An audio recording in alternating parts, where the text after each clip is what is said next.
The helicopter blades cut through the Afghan night like angry wasps, carrying Navy SEAL Team 6 back from what should have been a routine extraction.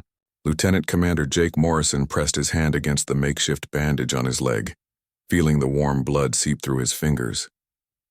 The IED had caught them off guard during their exit, sending shrapnel tearing through his thigh and leaving 2 other team members wounded.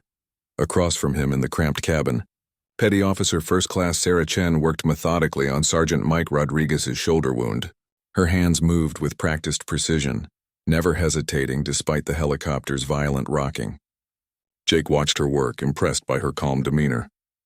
Chen had joined their unit 6 months ago as their new combat medic, and while she was undeniably skilled, something about her always seemed distant, almost guarded. The woman was an enigma wrapped in Navy fatigues. She rarely spoke during briefings unless directly asked a question, kept to herself during downtime, and had this way of looking right through people when they tried to make conversation. The other SEALs had nicknamed her Ghost, not because she was invisible, but because she seemed to exist in a world separate from theirs. "How's Rodriguez looking?" Jake called over the engine noise, trying to keep his voice steady despite the burning pain shooting up his leg. Sarah glanced up briefly, her dark eyes unreadable in the red cabin lighting. "He'll live." The fragment missed the major arteries. "I've got the bleeding controlled." Her voice was steady, professional, carrying no emotion despite the chaos around them. Jake nodded, then watched as she turned her attention to Corpsman Danny Walsh, who had taken shrapnel to his arm. Again, those same efficient movements, that same detached professionalism. It was almost unnerving how composed she remained while blood covered her hands, and the helicopter shuddered through enemy airspace. 20 minutes later, they touched down at the forward operating base. Sarah had stabilized all 3 wounded men during the flight, working in conditions that would have challenged surgeons in a proper operating room. As the team prepared to disembark, Jake noticed something odd. While Rodriguez and Walsh were joking with each other despite their injuries, trying to lighten the mood as soldiers often did, Sarah sat in complete silence, staring at her blood-stained hands. The base medical facility was a converted shipping container equipped with everything needed for field surgery. As they wheeled Jake into the treatment area, he caught sight of Sarah washing her hands at a metal sink, scrubbing them over and over again with an intensity that seemed excessive even for medical hygiene. Her shoulders were rigid. Her breathing appeared controlled but forced. Dr. Patricia Williams, the base surgeon, took over Jake's care while Sarah assisted with Rodriguez and Walsh. Jake found himself watching her work even as the doctor cleaned and stitched his wound. There was something different about the way Sarah handled the medical instruments, a familiarity that went beyond her training. She anticipated Dr. Williams' needs before they were voiced, moved around the cramped space with an efficiency that suggested she had worked in far worse conditions. After the surgeries were complete, and the 3 wounded SEALs were settled in recovery, Jake hobbled over to where Sarah was cleaning and organizing the medical supplies. She worked with methodical precision, checking inventory and restocking equipment as if preparing for the next emergency. "Chen," he said quietly, not wanting to startle her. She looked up, and for just a moment he saw something flicker across her face before the professional mask slipped back into place. "Sir, I wanted to thank you. What you did out there keeping us stable during that flight, that was exceptional work." She nodded once, a brief acknowledgement. "Just doing my job, Commander." Jake studied her face, noting the way she avoided direct eye contact, how her hands continued moving even though the medical kit was already perfectly organized. "Chen, can I ask you something?" "Of course, sir. Where did you serve before joining our unit?" "Your file mentions previous deployments, but the details are classified above my clearance level." For a moment, Sarah's hands stopped moving. She stared at the medical supplies in front of her, and Jake could see her jaw tighten almost imperceptibly. When she looked up, her eyes held a hardness he had not seen before, as if she was looking at something far beyond the walls of the medical facility. "Various assignments, sir. Standard rotation deployments." It was not really an answer, and they both knew it. Jake was about to press further when Dr. Williams approached them. "Medic Chen, I have to say your work tonight was outstanding. I've been doing field medicine for 15 years, and I've rarely seen someone handle trauma care under those conditions with such skill." "Where did you train?" Again, that moment of hesitation. Sarah's professional mask flickered, and Jake caught a glimpse of something raw underneath, something that looked almost like pain. Standard Navy medical training, ma'am. Field Hospital Corps School, then additional combat medic certification. Dr. Williams frowned slightly. Really? Because some of the techniques you used tonight, the way you managed that hemorrhage control on Rodriguez, that's advanced trauma surgery, the kind of skills you develop after years in high-intensity combat zones. Sarah's face went completely blank. She stood up slowly, her movements carefully controlled. If there's nothing else you need, ma'am, I should check on the other team members and file my medical reports. Without waiting for a response, she gathered her remaining supplies and walked toward the exit. Jake watched her go, noting the rigid set of her shoulders, the way she moved like someone carrying an invisible weight. Dr. Williams shook her head. Strange woman. Incredibly talented, but there's something about her that doesn't add up. Those skills don't come from standard training. Jake nodded, his mind racing. Sarah Chen was hiding something significant, something that went far beyond classified deployment records. The way she had reacted to questions about her past, the almost haunted look in her eyes when Dr. Williams mentioned high-intensity combat zones, suggested experiences that ran deeper than standard military service. As he lay in his recovery bed later that night, Jake could not shake the feeling that their newest team member was carrying secrets that could change everything they thought they knew about her. Whatever Sarah Chen had experienced before joining their unit, it had shaped her into someone who could save lives under impossible conditions, while simultaneously seeming to struggle with ghosts from her own past. The next morning would bring new challenges, new missions, and perhaps new opportunities to understand the woman who had earned the nickname Ghost for reasons none of them yet understood. 3 weeks after the helicopter incident, Jake Morrison found himself observing Sarah Chen more closely during their training exercises. His leg had healed well enough for light duty, and he was eager to get back to full operational status. What troubled him was not his own recovery, but the increasing evidence that their combat medic was dealing with something far more complex than anyone realized. During a simulated urban warfare exercise in the training compound, Jake watched Sarah work alongside the team as they practiced room clearing and casualty evacuation. She moved through the scenario with flawless precision, but there was something mechanical about her actions, as if she was following a script written in muscle memory, rather than responding to the immediate situation. The exercise scenario called for multiple casualties in a hostile environment. Sarah was supposed to triage the wounded while the team maintained security. As the simulation began, everything proceeded normally until the instructors activated a smoke grenade to simulate an explosion. The moment the thick gray smoke filled the training room, Sarah's entire demeanor changed. Jake, positioned near the entry point, heard her breathing become rapid and shallow. Through the artificial haze, he could see her crouched over a simulated casualty, her hand shaking as she tried to apply a tourniquet. The woman who had been rock steady during real combat seemed to be falling apart during a training exercise. Chen, report on casualty status, called out Sergeant Rodriguez, who was playing the role of team leader for this scenario. Sarah did not respond immediately. She remained frozen over the training dummy, her hands hovering over the medical supplies as if she could not remember what to do with them. Jake moved closer, concerned by what he was witnessing. Chen, he said quietly, kneeling beside her. What's your assessment? She looked at him, and for a moment Jake saw complete confusion in her eyes, as if she did not recognize where she was or what she was supposed to be doing. Then, like a switch being flipped, the professional mask returned. Simulated gunshot wound to the abdomen, she said, her voice steady but slightly hoarse, applying pressure bandage and preparing for evacuation. The exercise continued, but Jake could not shake what he had witnessed. After the debrief, he approached Sarah as she was cleaning the training equipment. Everything okay during that last scenario? He asked, trying to keep his tone casual. Of course, sir. Why do you ask? You seemed to hesitate when the smoke went off. Just wanted to make sure you're feeling all right. Sarah's hand stilled for a moment before resuming their work. The smoke affected my visibility. I was being cautious with my assessment. It was a reasonable explanation, but Jake did not believe it for a second. He had seen combat veterans react to triggers before, and Sarah's response had all the hallmarks of someone reliving a traumatic experience. That evening, Jake found himself in the base cafeteria, picking at his dinner while thinking about the day's events.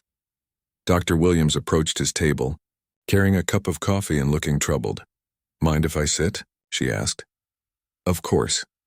Dr. Williams settled into the chair across from him, stirring her coffee thoughtfully. "I've been reviewing Medic Chen's performance since she arrived here," she said quietly. "There are some inconsistencies that are bothering me." Jake leaned forward, interested. "What kind of inconsistencies?" "Her medical knowledge is far beyond what her official training records indicate.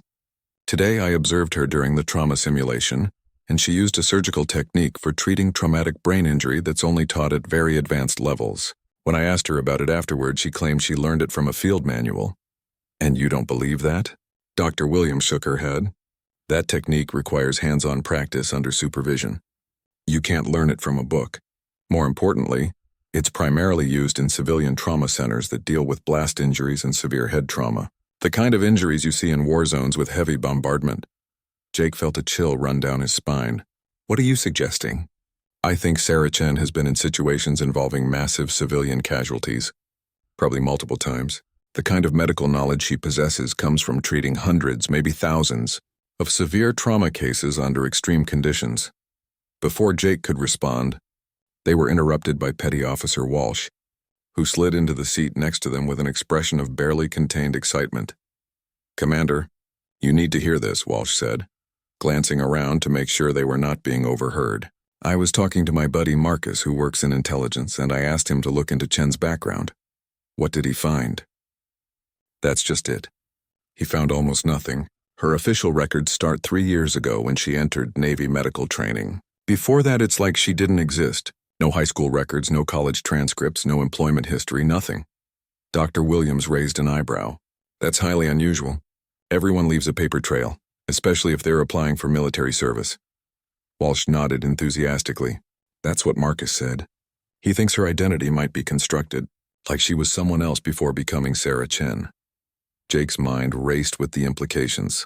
Military personnel with constructed identities usually fell into specific categories: intelligence operatives, protected witnesses, or individuals who had been extracted from dangerous situations. None of those scenarios fit with Sarah's role as a combat medic, unless there was much more to her story than anyone realized. "There's something else," Walsh continued. "Marcus mentioned that there are certain classified programs that recruit medical personnel for high-risk operations. People who have already proven themselves in extreme situations. He couldn't give me details, but he hinted that some of these programs involve civilian contractors working in active war zones." The pieces began falling into place in Jake's mind. Sarah's advanced medical skills, her emotional detachment, her apparent familiarity with trauma that went beyond military experience, and now, the revelation that her official identity might be fabricated. It painted a picture of someone who had lived through experiences that most people could not imagine. "We need to be careful here," Jake said finally. "If Chen's background is classified at that level, there are probably good reasons for it. Our job is to trust her as a team member and respect her privacy." Dr. Williams nodded but looked unconvinced. "I understand that, Commander. But if she's dealing with psychological trauma from her past experiences, it could affect her performance and potentially put the team at risk." That episode during training today suggested someone struggling with post-traumatic stress. Jake knew she was right. Military teams depended on every member being mentally and emotionally stable. If Sarah was battling demons from her past, it was not just her problem. It could become everyone's problem. As they left the cafeteria, Jake made a decision. He would not pry into Sarah's classified background, but he would start paying closer attention to her behavior and well-being. Whatever secrets she was carrying, whatever experiences had shaped her into the skilled but haunted woman she had become, he was determined to ensure that she received the support she needed to function effectively as part of their team. The question was whether Sarah would allow anyone close enough to help her, or if she would continue to remain isolated behind the walls she had built around herself. The call came at 0300 hours on a Tuesday morning that would change everything.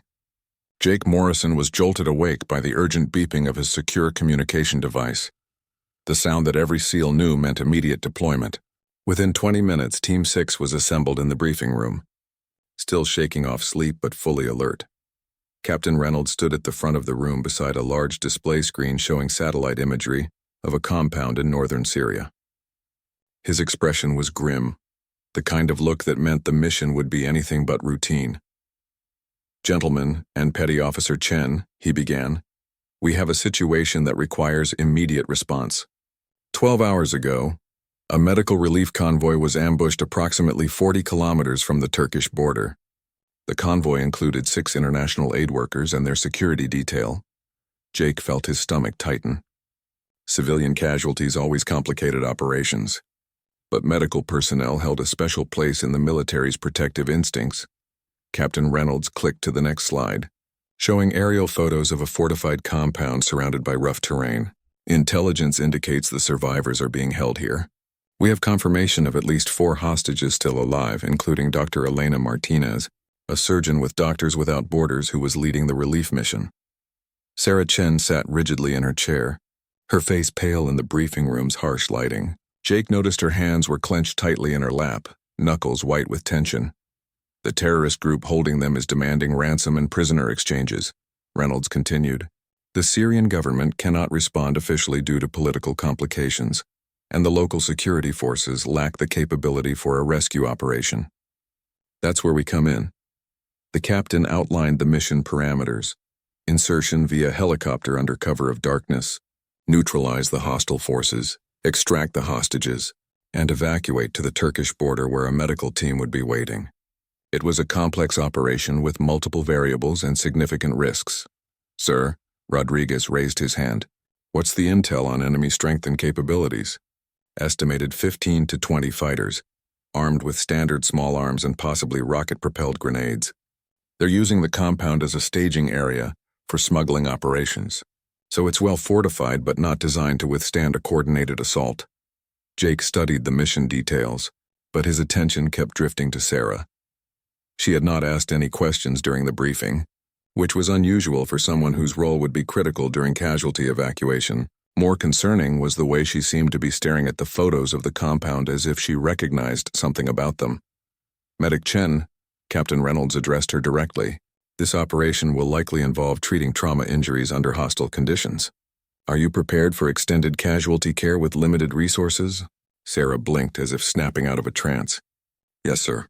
I'll need to modify my medical kit for potential mass casualties and ensure we have sufficient blood products for the evacuation. Her response was professionally sound, but Jake heard something in her voice that he had not noticed before. A slight tremor that suggested emotional strain beneath the composed exterior.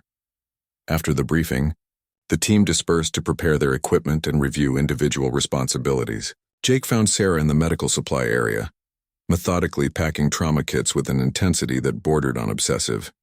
Chen, can we talk for a minute? She looked up, and Jake was struck by the exhaustion in her eyes. Of course, Commander. Are you ready for this mission? I need to know if there's anything that might affect your performance. Sarah's jaw tightened almost imperceptibly. I'm fully capable of performing my duties, sir. That's not what I asked, Jake said gently. I asked if you're ready. There's a difference. For a moment, Sarah's professional mask slipped and Jake saw something raw and vulnerable underneath. She opened her mouth as if to say something, then closed it again, shaking her head. I've treated casualties in worse conditions than we'll face tonight, she said finally. The hostages will receive the best medical care I can provide. It was not really an answer to his question, but Jake recognized the walls going back up. He decided to try a different approach. Sarah, he said, using her first name deliberately. Whatever you've been through before, whatever experiences you're carrying, you don't have to carry them alone. This team looks out for each other. Sarah stared at him for a long moment, and Jake thought he saw her defenses wavering. Then she turned back to her medical supplies. I appreciate that, Commander, but some experiences are meant to be carried alone. 6 hours later, they were airborne in a military transport helicopter, flying through the night toward the Syrian border. The cabin was filled with the familiar pre-mission tension, equipment checks, final communications tests, and the quiet mental preparation that preceded dangerous operations.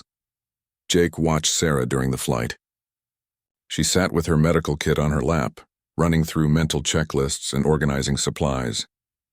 But there was something different about her demeanor, a hypervigilance that suggested she was preparing for something beyond the expected mission parameters. As they approached the insertion point, Sarah suddenly reached into her kit and pulled out a small photograph. It was too dark in the cabin for Jake to see details, but he watched her stare at it for several moments before carefully placing it back in her kit. 2 minutes to insertion, the pilot announced over the intercom. The team began final preparations, checking weapons and gear one last time. Jake moved closer to Sarah, ostensibly to coordinate medical evacuation procedures but really to assess her mental state. Chen, once we're on the ground, you stay with me until we've secured the compound. No independent movement until I give the all clear. She nodded, but Jake noticed her breathing had become slightly elevated. Understood, sir. And Sarah, he added quietly, whatever ghosts you're fighting tonight, remember that we're here to bring people home alive. All of us. Sarah looked at him with an expression he could not quite read. Yes, sir. I remember. As the helicopter descended toward the landing zone, Jake could not shake the feeling that this mission would be more than just a hostage rescue. Something about Sarah's reaction to the briefing, her emotional state during preparation, and the way she handled that photograph suggested they were walking into a situation that would challenge more than just their tactical skills. The aircraft touched down in a cloud of dust and rotor wash, and Team 6 disappeared into the night, carrying with them the hopes of 4 hostages and the hidden burdens of a combat medic whose past was about to collide with her present in ways none of them could anticipate. The compound looked exactly like the satellite images, but Sarah Chen felt as though she was staring into her own nightmares. The concrete walls, the watchtower positioning, even the way the buildings were arranged triggered memories she had spent 3 years trying to suppress. As Team 6 moved through the darkness toward their objective, Sarah's hands trembled slightly despite her efforts to maintain control. Jake Morrison signaled for the team to halt 50 meters from the outer perimeter. Through his night vision goggles, he could see 2 guards patrolling the compound's entrance, their movements casual and unprofessional. Intelligence had been accurate about the enemy's capabilities, but something felt wrong to Jake. The guards seemed too relaxed for a group holding high-value hostages. Chen, Rodriguez with me, Jake whispered into his comm unit. Walsh, Davis, take the back entrance. We move in 3 minutes. As they crept closer to the compound, Sarah found herself fighting a battle on 2 fronts, the immediate tactical situation and the flood of memories threatening to overwhelm her focus. The smell of diesel fuel and burning garbage, the distant sound of generators, even the way shadows fell across the compound walls. Everything transported her back to another place, another time, when she had been the one trapped inside similar walls. The first shots rang out from the rear of the compound as Walsh and Davis engaged the guards at the back entrance. Jake's team moved immediately, using the distraction to breach the front gate. Sarah followed closely behind Rodriguez, her medical kit secure across her back, but her mind was simultaneously present in this moment and lost in memories of a medical facility in Iraq, where she had once treated casualties under very different circumstances. Inside the compound, the layout was disturbingly familiar. Sarah moved through the corridors as if guided by muscle memory, rather than the brief floor plan they had studied during mission preparation. When Jake signaled for the team to split up to search for the hostages, Sarah found herself moving toward a specific section of the building without conscious thought. Chen, where are you going? Jake's voice crackled through her earpiece. Sarah stopped, realizing she had separated from the predetermined search pattern. There should be a medical storage room in this direction, sir. If they're keeping the hostages alive, they might need medical supplies. It was not entirely a lie, but it was not the complete truth either. Sarah was following an internal compass that had nothing to do with tactical logic and everything to do with painful familiarity with this type of facility. She pushed open a door at the end of the corridor and stepped into a room that made her blood run cold. It was indeed a medical storage area, but it was also something much worse. The room contained basic medical supplies alongside restraints, interrogation equipment, and stains on the concrete floor that suggested purposes far removed from healing. Sarah stood frozen in the doorway, her breathing becoming rapid and shallow. The room blurred as her vision filled with images from her past, another medical facility, other stains on other floors, and the faces of people she had tried desperately to save under impossible conditions. Chen, report your status. Jake's voice seemed to come from very far away. Sarah tried to respond, but the words would not come. She was back in Iraq, 3 years ago, working as a civilian medical contractor in a facility that officially did not exist. She remembered the convoy attacks, the medical personnel taken hostage, and the months of captivity during which she had been forced to treat both her captors and their victims. The sound of footsteps in the corridor snapped her back to the present. Sarah spun around to find Jake standing behind her, his expression a mixture of concern and confusion. "Sarah, what's wrong? You look like you've seen a ghost." She stared at him, struggling to separate past from present. "Commander, we need to check the basement level. If this facility follows the same layout as—" She stopped herself before revealing too much. The same layout as what? Before Sarah could answer, Rodriguez's voice came through their comm units. "Commander, we've located the hostages. Ground floor east wing. But we have a problem." Jake and Sarah rushed toward Rodriguez's position, Sarah grateful for the distraction from her emotional crisis. They found the team sergeant outside a heavy wooden door, his expression grim. "What's the situation?" Jake asked. "4 hostages as expected, but one of them is in critical condition. Dr. Martinez appears to be treating him with limited supplies, but he's losing the fight."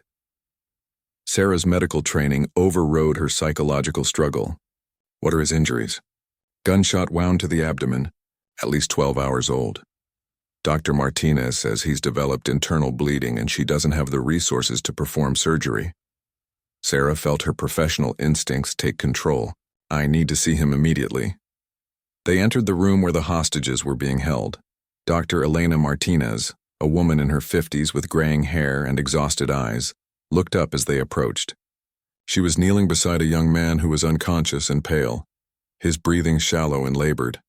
"Thank God," Dr. Martinez said in accented English. "Are you the rescue team?" "Yes, ma'am," Jake replied. "We're here to get you out. This is our medic, Petty Officer Chen." Sarah knelt beside the wounded man, her hands automatically beginning assessment procedures. But as she looked closer at Dr. Martinez, a shock of recognition hit her like a physical blow.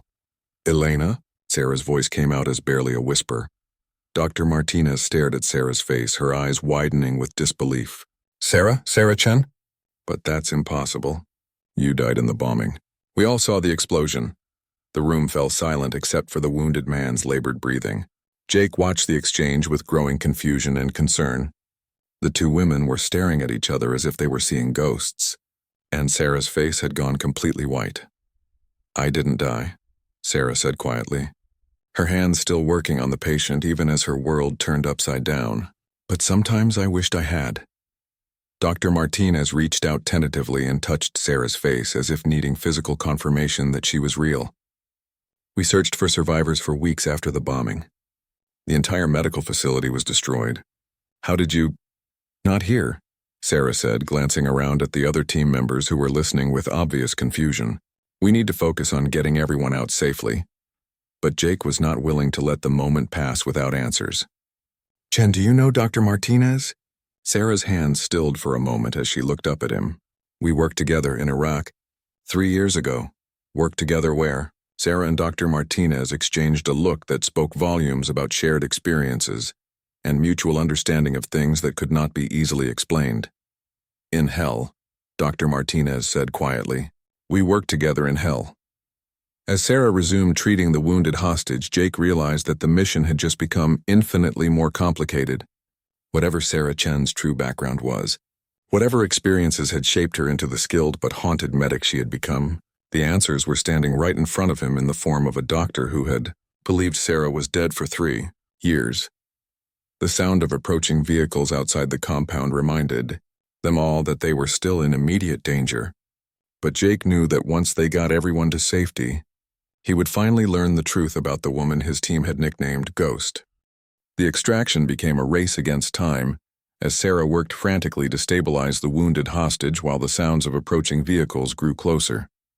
Dr. Martinez assisted her with practiced efficiency, their movements synchronized despite 3 years of separation. Jake watched them work together, noting the seamless way they anticipated each other's needs and communicated through looks and gestures that spoke of deep professional familiarity.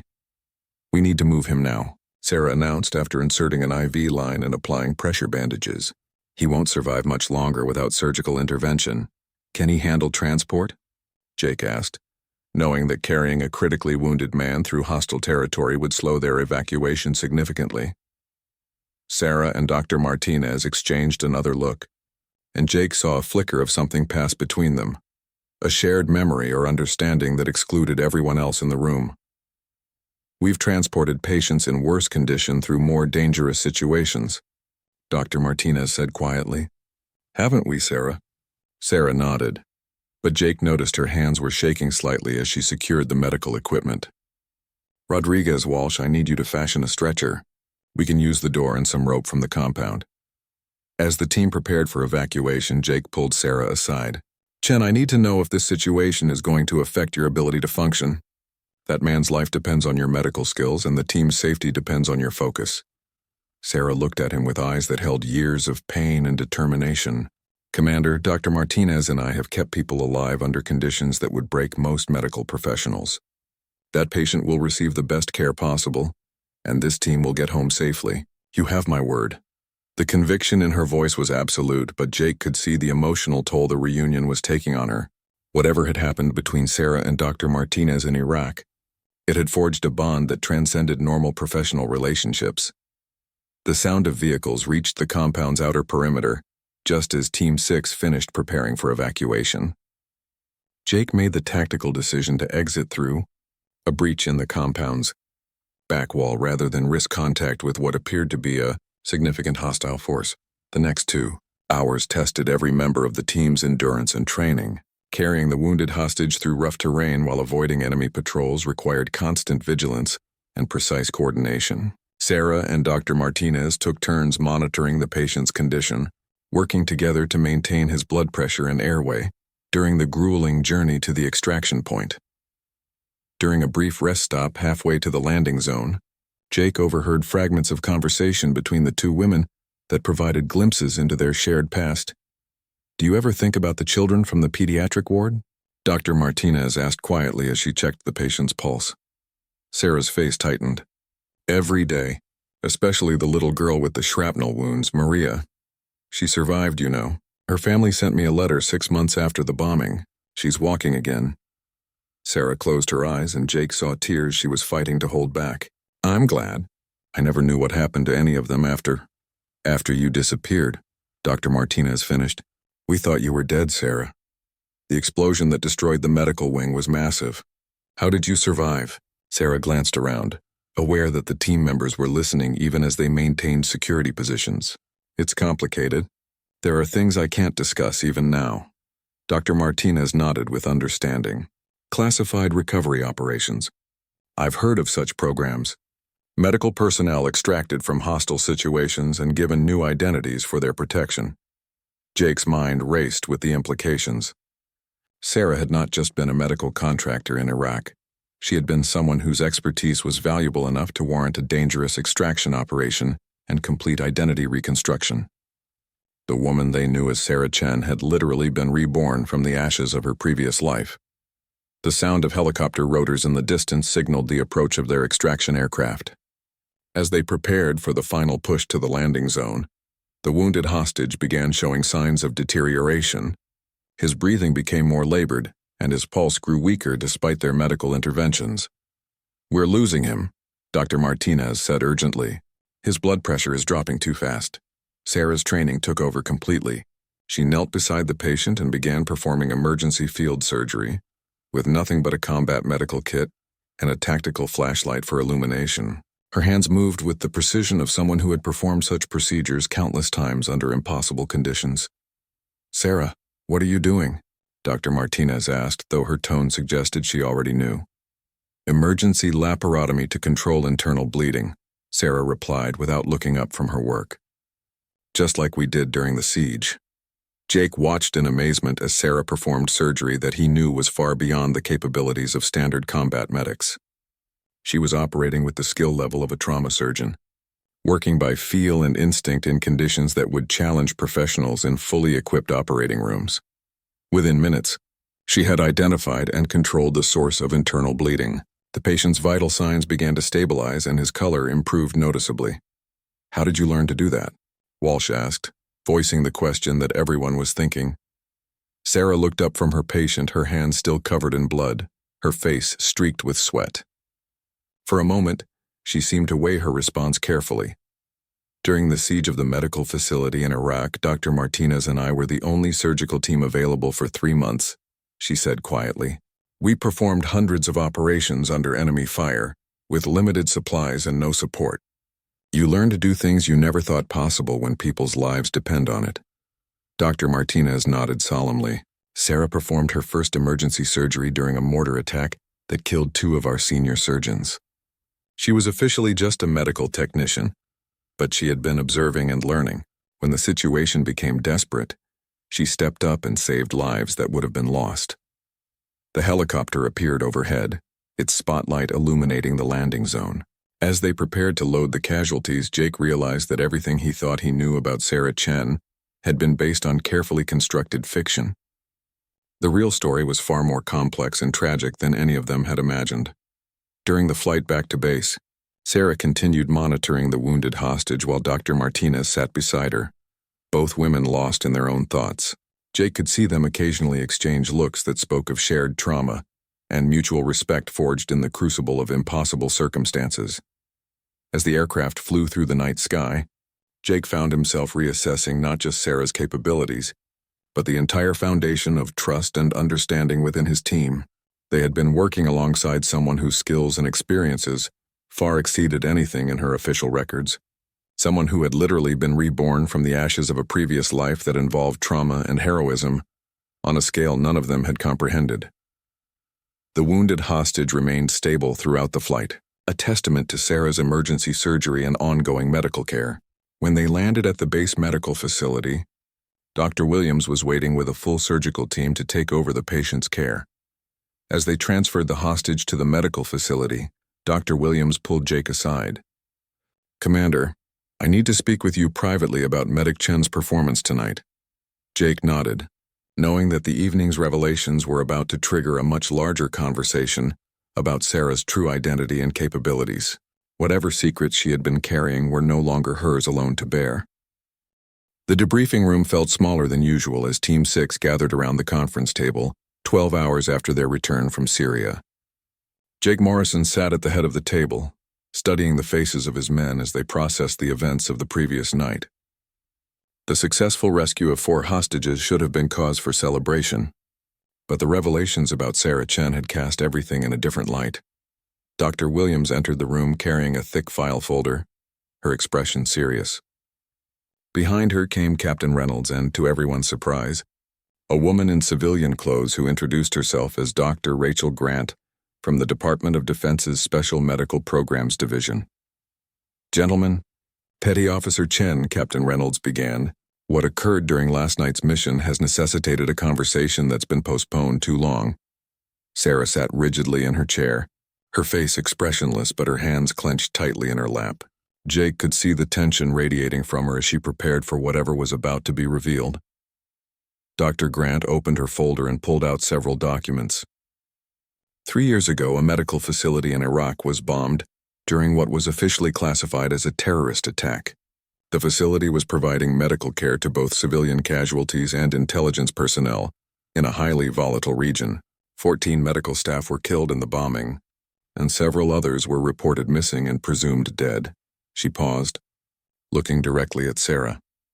One of those missing persons was Dr. Sarah Chen, a trauma surgeon who had been working under civilian contractor status while maintaining her Navy medical certification.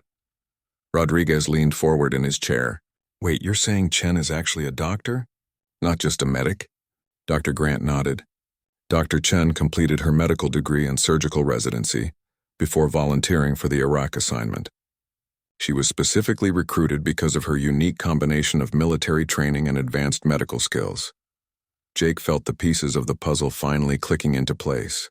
"What happened to her during the bombing?"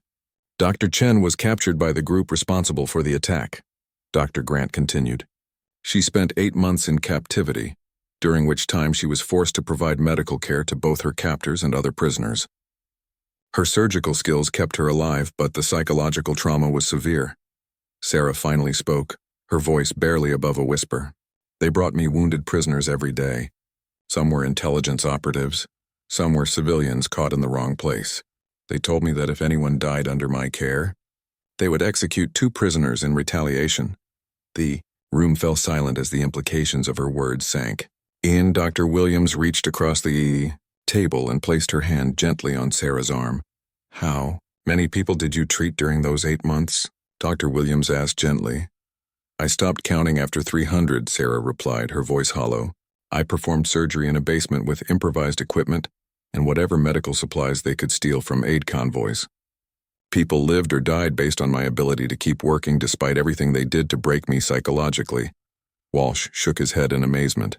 How did you survive? How did you escape? Dr. Grant answered for her. Dr. Chen was extracted during a classified special operations mission after intelligence located the facility where she was being held. The extraction team found her in critical condition, both physically and psychologically. She spent 6 months in specialized medical and psychological treatment before requesting reassignment under a new identity. Jake studied Sarah's face, finally understanding the haunted look in her eyes, the way she sometimes seemed to retreat into herself during stressful situations. Why didn't you tell us? Why the secrecy? Sarah looked up at him, and for the first time since he had known her, she dropped all pretense of professional detachment. Because I didn't want to be seen as damaged goods. I didn't want people to look at me and see a victim instead of a qualified medical professional. And because there are still people looking for me, the terrorists who held me have placed a bounty on my head, because I treated prisoners they wanted to die.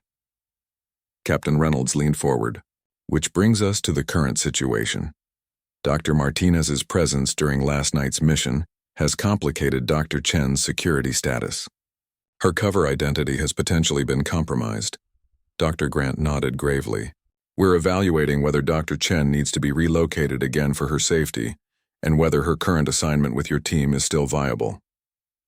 The suggestion hit Jake like a physical blow.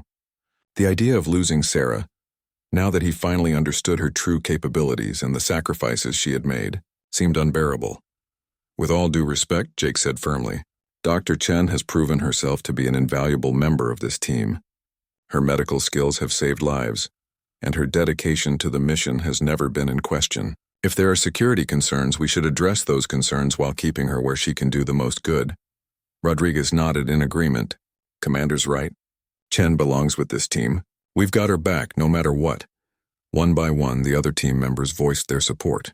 Walsh, Davis, even Dr. Williams spoke up on Sarah's behalf, emphasizing her value both as a medical professional and as a trusted teammate. Sarah listened to their words with tears streaming down her face, the first time any of them had seen her display such raw emotion. When they finished speaking, she wiped her eyes and looked around the table. I need you all to understand something, she said, her voice stronger now. Everything I've done, every skill I've developed, every nightmare I've endured, has been focused on one goal, making sure that good people don't die when I have the ability to save them. This team, these missions, this work we do together, it's given me a purpose beyond just surviving. She paused, looking directly at Jake. I'm not the same person who was captured in Iraq 3 years ago. That woman died in that basement, performing surgery while bombs exploded overhead. The person sitting here today was born from that experience, shaped by it but not defined by it. I am Sarah Chen, and I am exactly where I belong. Dr. Grant closed her folder and exchanged looks with Captain Reynolds. The decision about Dr. Chen's future assignment will ultimately be made at levels above this room. But I want you all to know that your testimonials will carry significant weight in that decision. As the meeting concluded and people began filing out of the room, Jake remained behind with Sarah. They sat in silence for several minutes, both processing the weight of what had been revealed. Sarah, Jake said finally, I want you to know that nothing changes between us or with the team. If anything, knowing what you've survived and overcome makes me respect you even more. Sarah nodded, offering him a small but genuine smile. Thank you, Jake. For the first time in 3 years, I feel like I don't have to carry this burden alone. Outside the debriefing room, the future remained uncertain.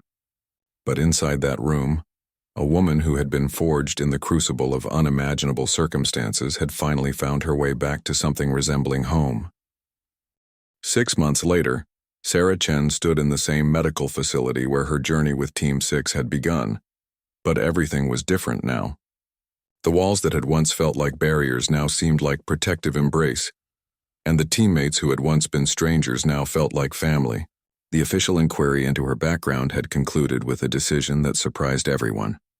Not only would she remain with the team, but her medical credentials would be officially upgraded to reflect her true qualifications. Dr. Williams approached her with a clipboard and a smile that had become familiar over the months of working together. "Dr. Chen, your patient in bed 3 is asking for you specifically. Apparently he doesn't trust anyone else to change his bandages." Sarah laughed, something that would have been impossible during her first months with the team. "Rodriguez always was dramatic about minor injuries. How's he handling the news about his promotion?"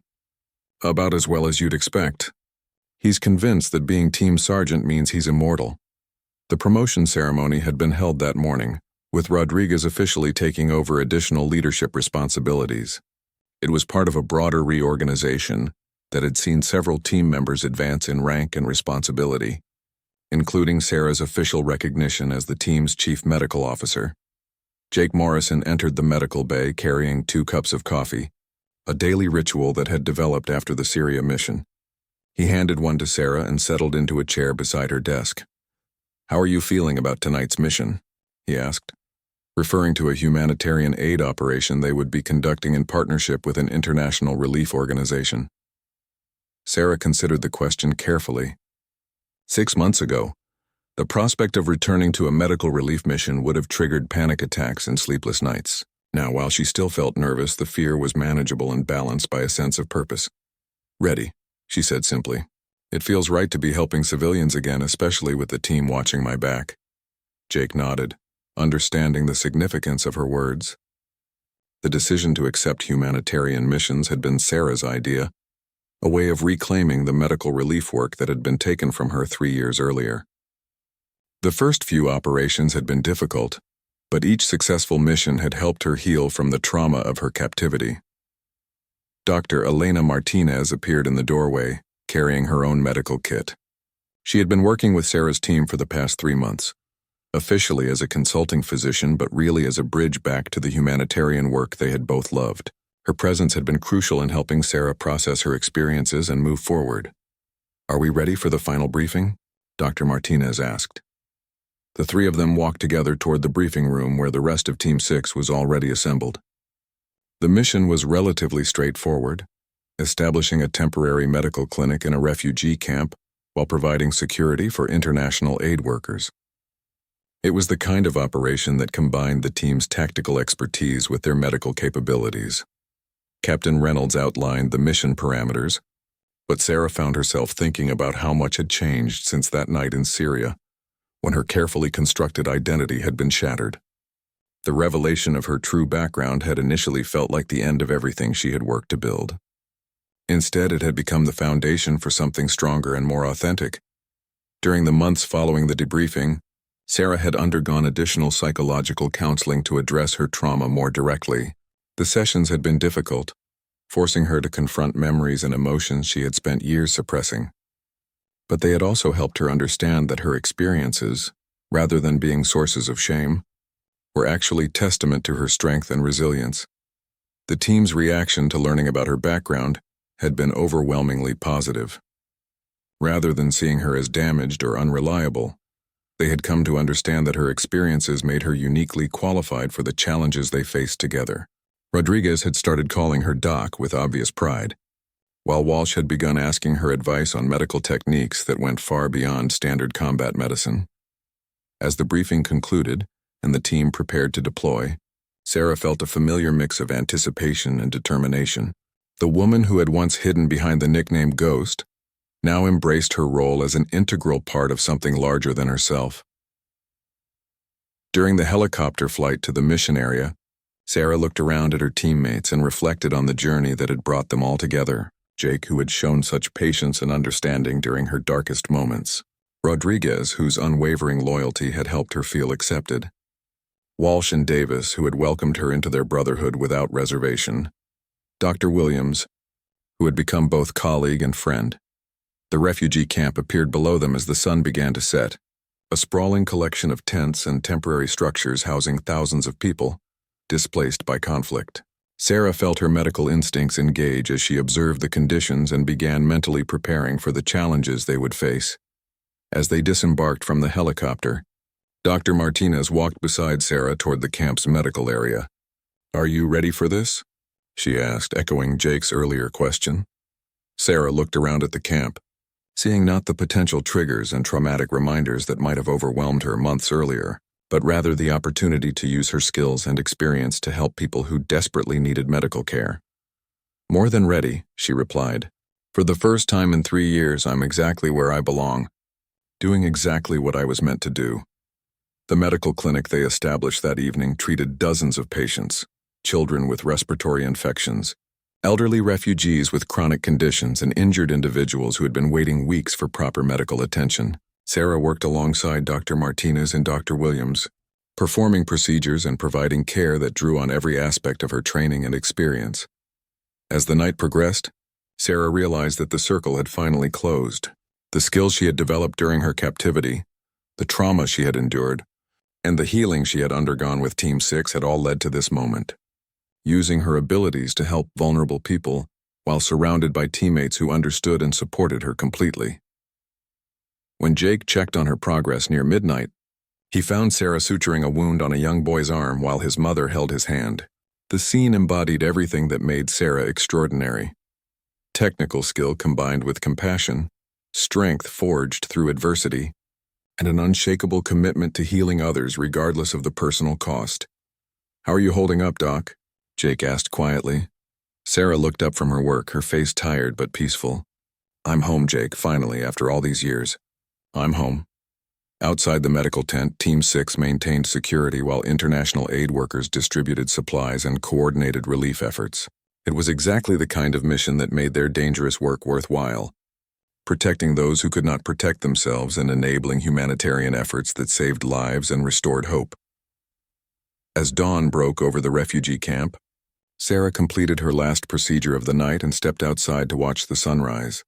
She was no longer the woman who had arrived at the SEAL base 18 months earlier, carrying secrets and struggling with trauma she could not share. She was Dr. Sarah Chen, team member, healer, survivor, and finally, a person at peace with both her past and her future.